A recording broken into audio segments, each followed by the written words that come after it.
উত্তরবঙ্গের মানুষকে নিয়ে বিগত 16 বছরে অনেক খেলা হয়েছে, অনেক মূলা ঝুলানো হয়েছে।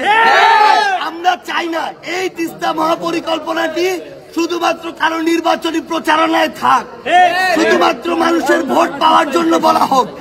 আমরা চাই না এই যে তিস্তার কথাটি, এই তিস্তার কথাটি শুধু সান্ত্বনা দেওয়ার জন্য হোক। উত্তরবঙ্গের মানুষের প্রাণের দাবি।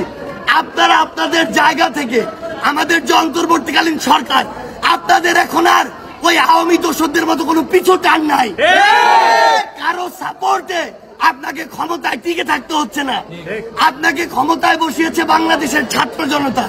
এই জন্য পুরো উত্তরবঙ্গের মানুষের কথা চিন্তা করে যে এই দেশের সাথে যেভাবে চুক্তি করলে বাংলাদেশের স্বার্থের সাথে যায়, বাংলাদেশের মানুষের জন্য ভালো, সেই দেশের সাথে সেভাবে চুক্তি করে তিস্তার যে মহাপরিকল্পনা সেটি আপনারা বাস্তবায়ন করুন। যদি কোনো দেশ, কোনো সংস্থা কিংবা কোনো একটি গোষ্ঠী এক্ষেত্রে বাধা হয়ে দাঁড়ায়, তবে আন্তর্জাতিক আদালত থেকে শুরু করে আন্তর্জাতিক নদী বিষয়ক যত কমিশন বা সংস্থা রয়েছে তাদের সহযোগিতা নিয়ে ইভেন ইফ যদি মামলা করার প্রয়োজন হয় সেটি করে এই তিস্তা মহাপরিকল্পনা বাস্তবায়ন করার মাধ্যমে উত্তরবঙ্গের মানুষকে এই বন্যা থেকে আপনারা চিরতরে মুক্তি দিন।